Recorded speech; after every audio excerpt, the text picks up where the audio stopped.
The steady beep of medical monitors had become my lullaby over the past 3 years. Tonight, though, the rhythm felt different. Slower. More ominous.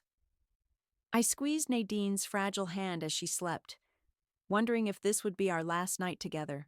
My name is Talia, and I've spent the last 3 years as my mother-in-law's primary caregiver.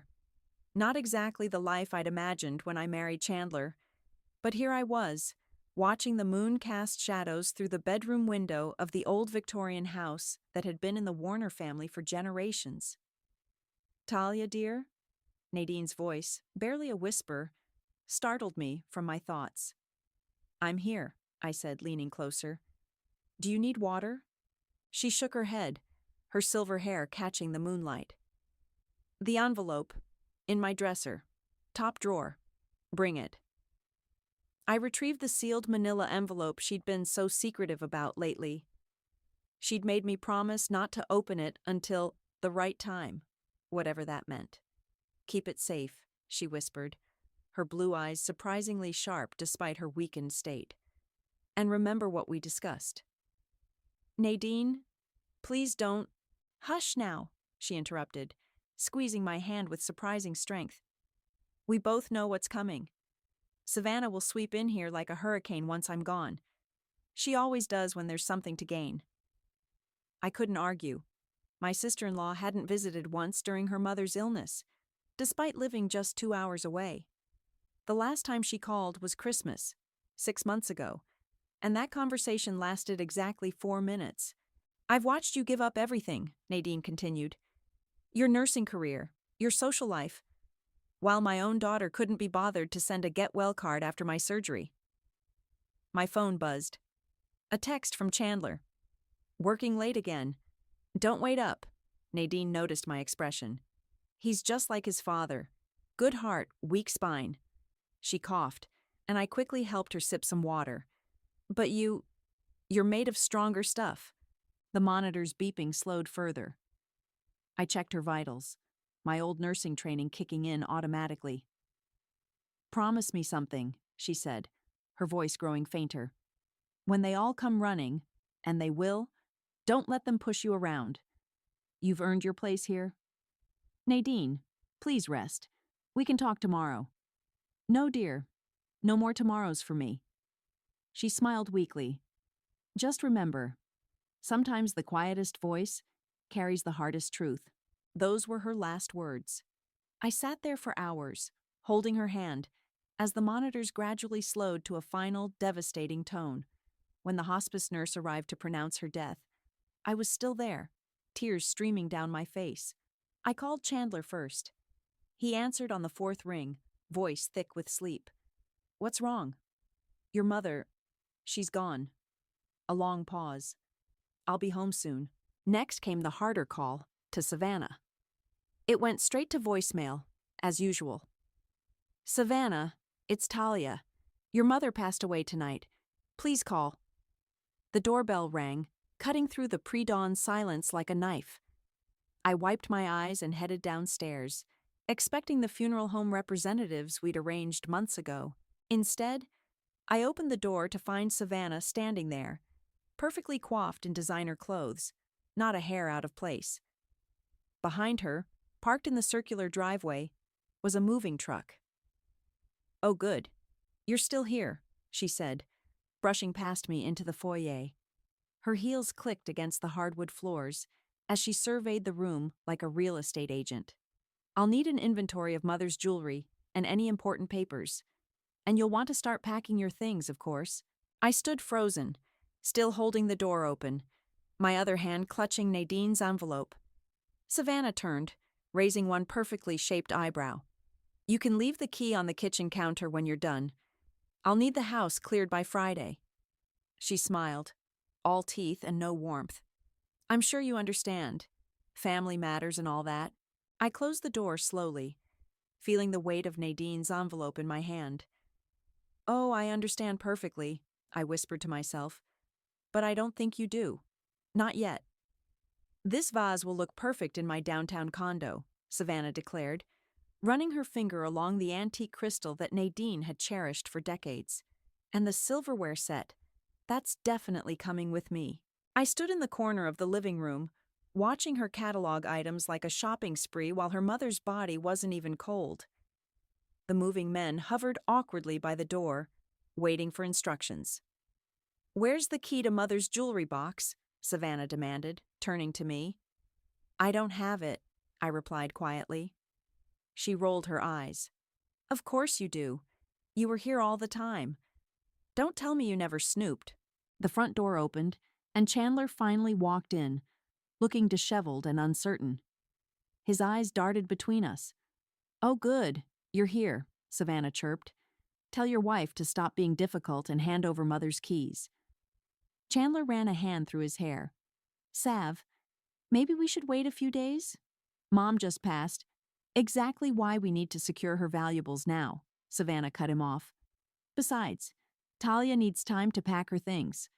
I've given her until Friday." I felt something snap inside me. "Given me? Well, you were Mother's caregiver.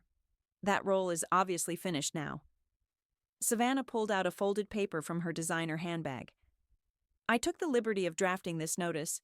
Just a formality, really." Chandler stepped forward. "Savannah, that's not necessary." "Of course it is," she interrupted again.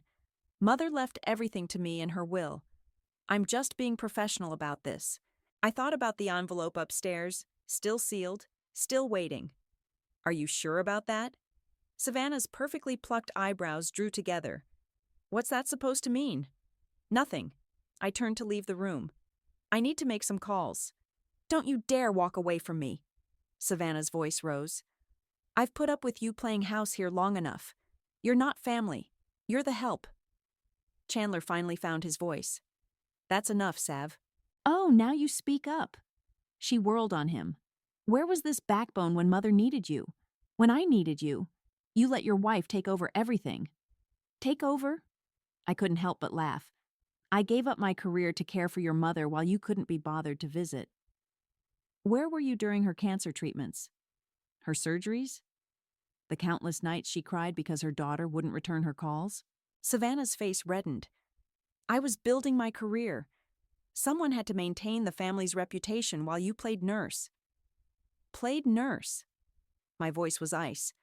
"I was a registered nurse for 12 years before I quit to care for Nadine. But you wouldn't know that, would you? You never asked." The moving men shuffled uncomfortably. One cleared his throat. "Ma'am, should we start loading things?" "Yes," Savannah said at the exact moment I said, "No." I headed upstairs, ignoring Savannah's protests. In my bedroom, I retrieved Nadine's envelope from my dresser. My hands shook as I broke the seal. Inside was a letter, a USB drive, and a business card for Omar Ellis, attorney at law. The letter was short but clear. "Dear Talia, when the vultures circle, call Omar. Show them nothing until he arrives. And whatever you do, don't let anyone watch what's on this drive until everyone is present. Love, Nadine." Footsteps thundered up the stairs. I quickly tucked everything into my pocket as Savannah burst in. "You have no right to—" She stopped short, staring at the family photos on my dresser. Pictures of Nadine and me at the garden center, baking cookies, celebrating her last birthday. Not a single image of Savannah in sight. "Get out," she whispered, her voice trembling with rage. "Get out of my mother's house." I walked past her, pausing in the doorway. "You know what your mother said to me last night, right before she died?" Savannah's face twitched. "I don't care. She said sometimes the quietest voice carries the hardest truth." I pulled out Omar's business card. "I think it's time for some truth, don't you?" I left her standing there, already dialing the number. Behind me I heard Chandler trying to reason with his sister, but her shrill voice drowned him out. The USB drive felt heavy in my pocket, a digital time bomb waiting to explode. Let them think they've won, I thought.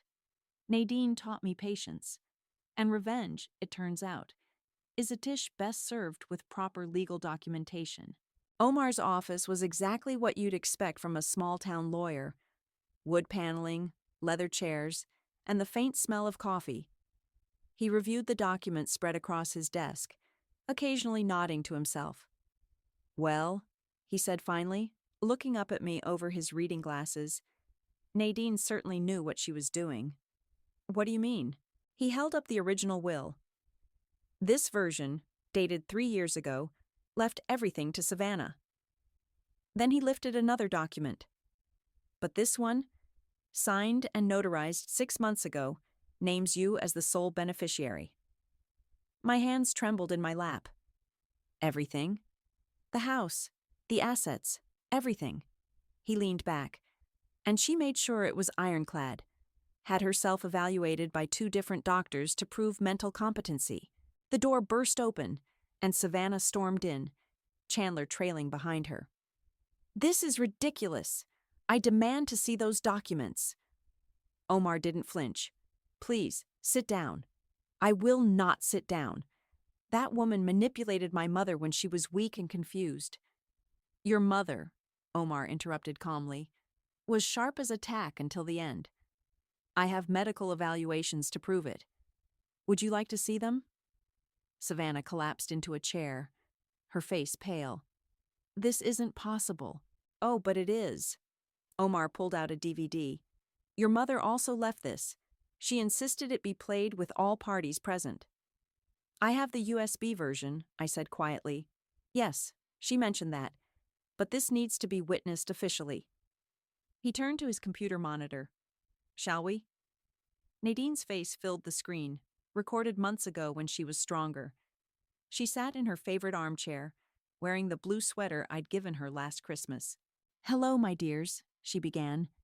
"If you're watching this, I'm gone, and Savannah has finally shown up to claim what she believes is hers." Savannah made a choking sound. "For 3 years, I watched and waited. I watched my daughter ignore my calls, forget my birthdays, skip holidays. I watched her brother enable her selfishness, and I watched Talia sacrifice everything to care for a woman who wasn't even her blood." The room was dead silent except for Nadine's voice. "Savannah, darling, you always said family comes first, but you never understood what family really means. It's not about DNA. It's about who shows up, who stays, who holds your hand through the hard times." Tears rolled down my cheeks as memories flooded back. Late nights reading to Nadine, helping her with physical therapy, celebrating small victories during her recovery. So yes, I'm leaving everything to Talia. Because while you were building your career and living your life, she was building something far more valuable. A real relationship with your dying mother. Chandler stood abruptly and walked to the window, his shoulders tense. "And Chandler," Nadine continued, making him turn, "your silence has been as damaging as your sister's absence. You watched your wife give up everything and said nothing, did nothing, just like your father." He flinched as if she'd slapped him.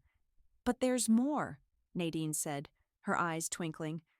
"Omar has another video clip marked for Savannah alone. That one?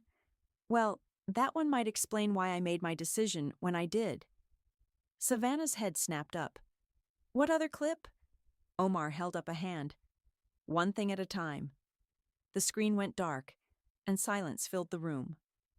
Finally, Savannah spoke, her voice shaking with rage. "I'll contest this. I'll fight it in court. You'll lose," Omar said simply, "and waste a lot of money doing it. Your mother made sure of that. How dare you?" She turned to me. "How dare you steal my inheritance?" I stood up slowly, feeling stronger than I had in years. "I didn't steal anything, Savannah. I earned it. One sleepless night, one missed social event, one sacrificed opportunity at a time." "This isn't over," she snarled, grabbing her purse. "Actually," Omar called after her, "there's still the matter of that other clip." She froze in the doorway. "Your mother was very specific about you watching it. Alone." He held up a USB drive. "Shall I schedule that viewing?" The look of fear that flashed across Savannah's face made me wonder what secrets that second video held. Whatever it was, Nadine had saved her biggest bombshell for last. I touched the matching USB in my pocket, knowing I had a copy of both videos. Nadine had thought of everything. The quiet caregiver was about to become the keeper of all the family's darkest truths. The formal reading of the will was set for Friday morning. I arrived early to find Ivy, Savannah's younger half-sister, already waiting outside Omar's office. She looked uncomfortable in her black dress, fidgeting with her phone. "I didn't expect you to come," I said. She shrugged. "Someone should represent the Forgotten Children's Club." Her attempt at humor fell flat. "Besides, I want to see what Mom had to say." The elevator dinged, and Savannah emerged, flanked by a sharp-suited lawyer. Chandler followed behind them, looking lost as usual. Omar's assistant ushered us into the conference room. The large screen on the wall made my stomach clench. This was really happening. "Before we begin," Savannah's lawyer spoke up, "my client would like to propose a private settlement." "No," I said firmly. We watched the video. All of it. That's what Nadine wanted. Omar nodded and dimmed the lights. Nadine's face appeared on screen, but this was a different recording than before. She looked tired, wrapped in her favorite quilt, the one I'd spent countless nights adjusting around her shoulders. "My dearest family," she began, "if you're watching this, you're all finally in the same room. Isn't it sad that it took my death to accomplish that?" Ivy shifted uncomfortably in her chair. "Savannah, you're probably sitting there with some hotshot lawyer, ready to fight. Always ready to fight, aren't you? Except when it mattered, when I needed you." The lawyer scribbled something on a notepad. Savannah's face remained stone cold. "Let me tell you a story," Nadine continued. "Last Christmas, while you were too busy to visit, Talia arranged a video call. Remember? You said you'd call back in 5 minutes. That was 6 months ago." Chandler looked at his sister, who avoided his gaze. "But here's what you didn't know. After that call, I had a heart attack. A minor one, but still. Talia found me on the bathroom floor. She saved my life that night, then slept in a chair by my bed for a week. Where were you, Savannah? Instagram shows you were at a spa in Aspen." Ivy gasped softly. "And you, Chandler, you knew. You knew your wife was drowning, taking care of me alone. But you did nothing. Just like you did nothing when Savannah borrowed money from my accounts without asking." "Yes, I knew about that too." Savannah's lawyer stopped writing. "Ivy, my quiet one, you at least called sometimes, but you let your sister's shadow keep you away. Fear is a choice, dear, and you chose wrong." Tears streamed down Ivy's face. "So yes, I'm leaving everything to Talia. The house, the accounts, the family jewelry, even that hideous vase Savannah's been eyeing since she was 12. Because family isn't about blood. It's about being there. It's about love that shows up, even when it's hard. Especially when it's hard." Nadine leaned closer to the camera, her blue eyes fierce. "And Savannah? That second video you're so worried about? Talia has a copy too. Remember that before you do anything stupid." The screen went black. Savannah's lawyer cleared his throat. "Perhaps we should get out." Savannah's voice was deadly quiet. "All of you, out." "The reading isn't finished," Omar said calmly. "There are still—" "I said get out." She stood up, trembling. "This is all lies. She was confused. She was my mother too." Ivy suddenly spoke up. "And everything she said was true. You abandoned her. You abandoned all of us." "Oh, please," Savannah sneered. "Like you were any better. At least I didn't steal from her." The room fell silent. Savannah's lawyer slowly closed his notebook. "This meeting is over," he announced, standing. "My client needs time to—" "Your client needs to watch that second video," Omar interrupted. "Alone. Now. Or I'm authorized to send copies to certain interested parties." The color drained from Savannah's face. "You wouldn't dare." I stood up, gathering my things. "Your mother dared. Remember that." As I left the room, I heard Savannah's shaky breath behind me. The mighty queen was falling, and she knew it. But something in her eyes told me this wasn't over. Wounded animals are the most dangerous. Chandler caught up with me at the elevator. Talia, wait. We need to talk. I pressed the lobby button. No, Chandler. For once in your life, you need to listen. And you can start by watching your sister very, very carefully. The doors closed on his stunned face. Somewhere above me, Savannah was about to watch a video that would change everything. And I had a front row seat to the impending disaster. The pounding on my front door started at midnight. I knew it was Savannah before I even reached the foyer. Nobody else would dare show up at this hour. Open this door right now! Her voice carried across the quiet neighborhood. I turned on the porch light and opened the door to find her mascara-streaked face inches from mine. The smell of expensive whiskey wafted between us. We need to talk, she slurred, pushing past me into the house. It's midnight, Savannah. Oh, I'm sorry. She spun around, nearly losing her balance. Is this inconvenient for you? Like it was inconvenient for you to destroy my life? I closed the door, grateful that most neighbors were asleep. I didn't destroy anything. Your mother made her own choices. Let's make a deal, she said, pulling out her phone. I'll transfer $500,000 to your account right now. You sign the house back to me. We forget this whole thing happened. No. $1 million then. She tapped frantically at her screen. That's more than you'd make in 10 years of playing nurse. Playing nurse? Something snapped inside me. While you were playing executive, I was changing your mother's bedpans. While you were posting Instagram stories from luxury resorts, I was holding her hair back during chemo. Where were you when she cried herself to sleep every night? I was building something, she screamed. A career. A life. I couldn't just drop everything like you did. No one asked you to drop everything. She just wanted a phone call, a visit, any sign that her daughter gave a damn. Headlights swept across the windows as a car pulled into the driveway. Chandler emerged, looking worried. Savannah, your neighbor called. Said you were driving erratically. Oh, perfect timing, big brother, she laughed hysterically. Come to watch your wife destroy our family legacy?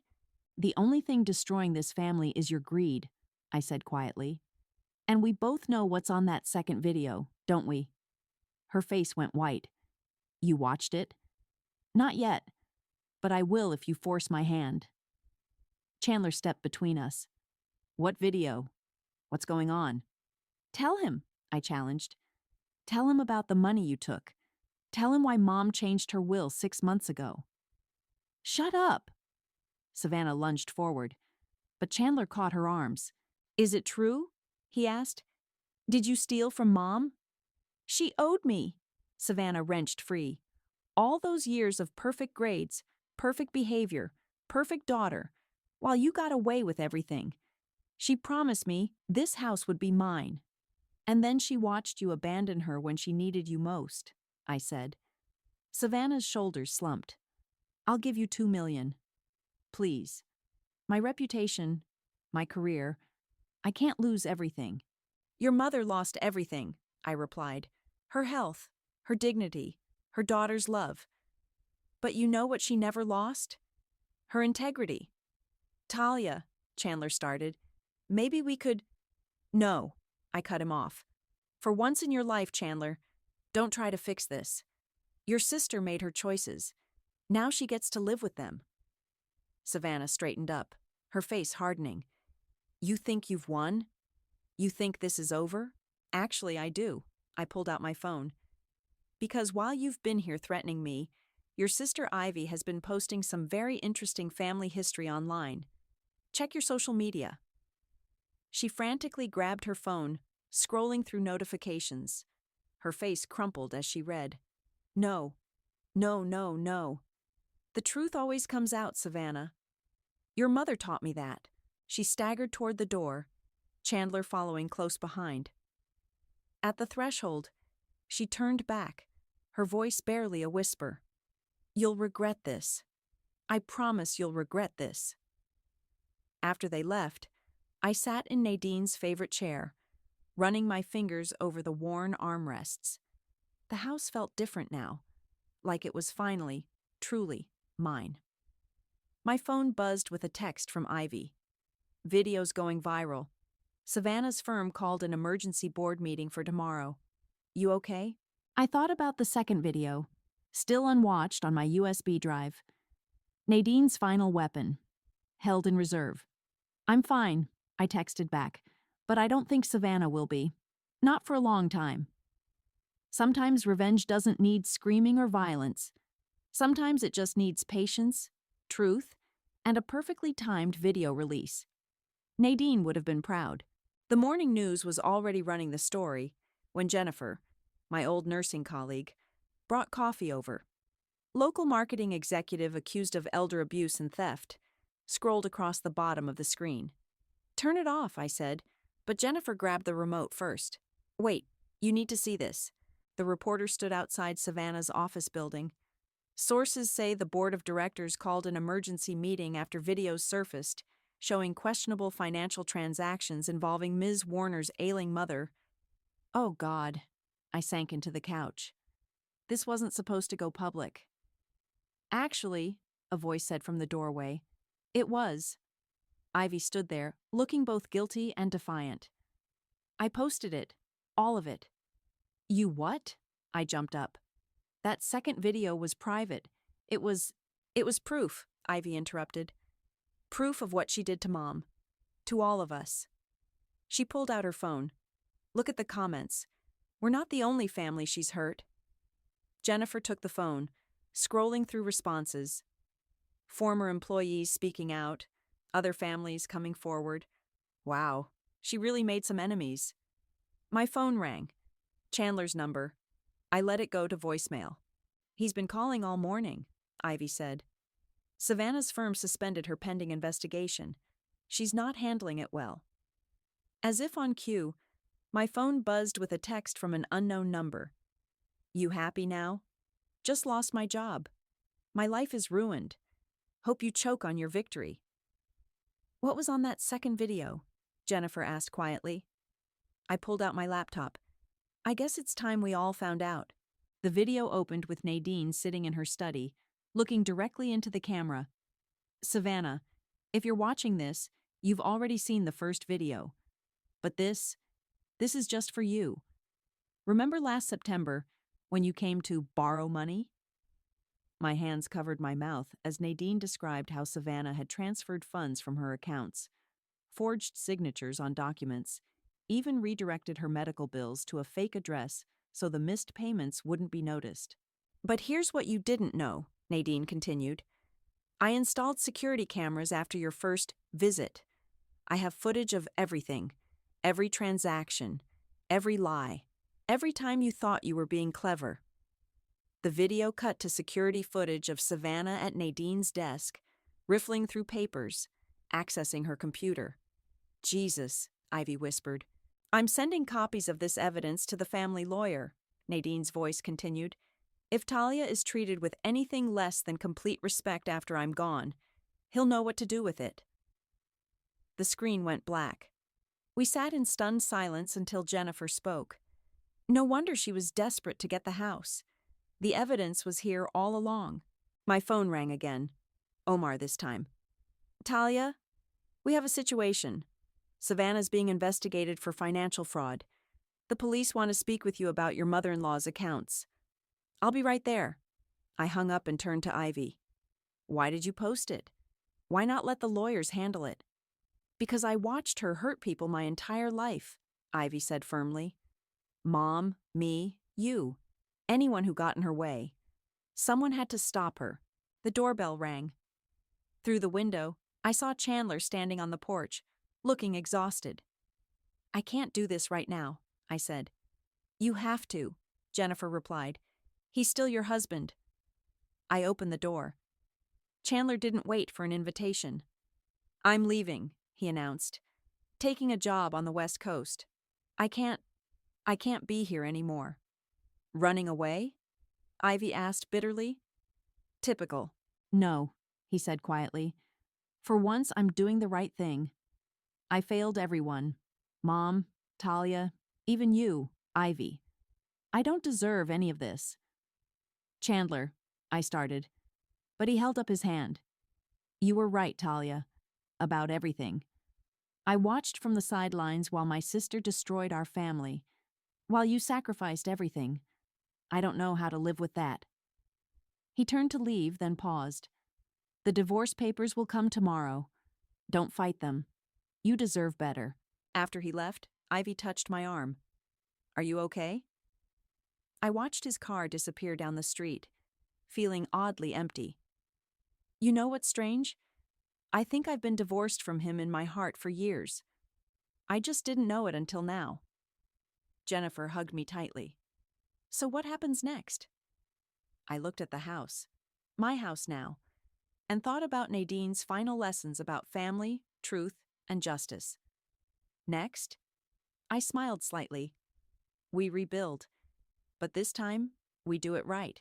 The autumn rain drummed against the windows as I sorted through Nadine's belongings. 3 months had passed since the videos went viral, since Chandler left, since everything changed. The doorbell rang. I opened it to find Savannah standing there, soaked and shivering. Gone were the designer clothes and perfect makeup. She looked hollow, defeated. Can I come in? I hesitated, then stepped aside. She walked into the foyer, water dripping onto the hardwood floors. Nice suit, I said, noting her wrinkled department store outfit. My last interview rejection. She laughed bitterly. Turns out elder abuse allegations make finding work difficult. What do you want, Savannah? She pulled out a crumpled envelope. I need you to sign this. It's a statement saying the videos were manipulated, that Mom was confused. Stop. I held up my hand. Just stop. You don't understand. I'm broke, Talia. My reputation is ruined. I'm selling my condo just to pay legal fees. And whose fault is that? She paced the room, running her hands through her wet hair. I know I messed up, okay? I know that. But this was supposed to be mine. All of it. Mom promised. Your mother promised you'd inherit if you were there for her, I interrupted.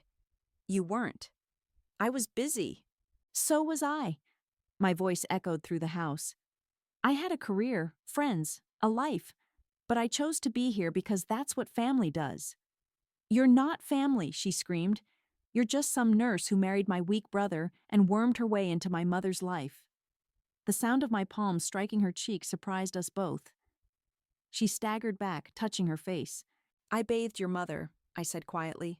Fed her. Held her hand through endless nights of pain while you ignored her calls. I learned her favorite songs, her stories, her fears. Where were you when she cried about missing her daughter?